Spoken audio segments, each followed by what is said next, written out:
오랫동안 가짜 알을 품고 최근에는 썩은 알을 품고 있던 흰 오리에게 이제 자유를 주기로 했다. 모성애가 부족한 조류들은 중간에 스스로 포기하는 경우가 있지만 그 반대의 경우 집요하게 알을 포기 못한다. 이런 경우에는 사람이 나서서 알을 없애버려야 비로소 녀석도 포기한다. 지금 상황을 보면 알겠지만 알들은 골아서 파리들이 들끓고 있고 흰오리는 품어주지도 못하고 떠나지도 못하는 난처한 입장이다. 원래 둥지 안에는 5개의 썩은 알이 있었는데 그 녀석이 와서 3개를 먹어치웠다. 오리알뿐만 아니라 거위 알을 삼킬 수 있는 그 녀석은 아마도 내가 상상하는 크기보다 더 크지 않을까 생각한다. 아직까지 한 번도 본 적이 없는, 그것도 덩치가 어느 정도 되는 커다란 뱀이 농장에서 마음 놓고 돌아다니는 걸 생각하면 소름이 끼친다. 돌이켜보면 지난 겨울 그렇게나 많았던 쥐들이 최근에는 거의 보이지 않는데 이 또한 그 녀석의 짓일까? 만약 그렇다면 이것만큼은 내가 고마워해야 하는 일인 것 같다. 하지만 조금만 더 있으면 아기 오리들이 바깥 오리로 나와야 되는데 혹시라도 녀석이 잡아먹어버리는 게 아닐까 걱정이 된다. 어쨌든 녀석을 잡는데 실패했지만 살아있는 먹이를 잡게 되면 그 녀석을 미끼로 해서 다시 도전해볼 생각이다.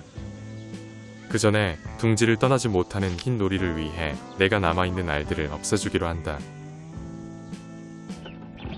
사람을 두려워하던 아기 오리들은 이제 내가 오는 걸 은근히 기다리는 것 같다. 처음에는 하루에 한 번만 사료를 줘도 될 만큼 조금씩 먹었던 아기 오리들은 이제 하루에 4번을 줘도 순식간에 먹어치운다. 그래서 원래 계획은 한 달 정도 이곳 육축이에서 지내게 한 뒤 바깥우리로 옮기려고 했지만 아무래도 장마가 끝나면 곧바로 옮겨야 할 것 같다. 녀석들은 매일 엄청나게 많은 양의 사료와 물을 먹고 또 그만큼 똥을 싸는데 이게 물똥이다 보니 냄새가 너무 심하게 나고 파리까지 몰려들고 있다. 그동안 아기 거위들을 육축이 안에서 많이 키워봤는데 이 정도로 더럽지 않았는데 오리들의 지저분함은 넘사벽인 것 같다. 태어난 지 이제 10일이 된 아기 오리들은 조금씩 덩치의 차이가 나타나기 시작한다. 일찍 태어난 녀석과 마지막에 태어난 녀석의 차이가 하루밖에 안 되지만 사료를 많이 먹은 녀석들은 아무래도 체격이 더 빨리 커지는 것 같다. 어쨌든 녀석들의 덩치를 최대한 많이 살찌워서 바깥우리에 내보내야 쥐나 뱀의 먹이가 되지 않을 것이다. 한편 몇 개월 전 다리를 다쳐 이브와 함께 지내게 했던 흰 오리에게 자유를 주었다.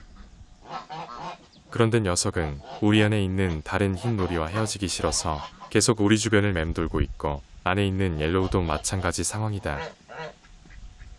흰 오리는 이브와는 사이가 좋지 않지만 다른 흰 오리와는 너무 각별한 사이가 된 것 같다. 사실 두 녀석이 서로 각별한 사이라는 걸 알고 계속 함께 지내게 하려고 했는데 얼마 전부터 소외받기 시작한 이브가 계속해서 우리를 탈출해 암탉들과 교미를 시도한 일이 있었다.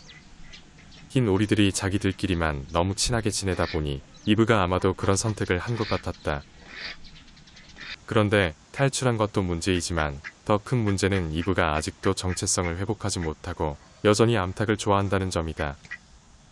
이브는 지금까지 최소 6개월 이상 흰 오리들과 지냈고 얼마 전 교미까지 하는 모습을 보았기에 이제 해결되었다고 생각했었다. 하지만 이브는 여전히 자신이 수탉이라고 여기는 것 같다.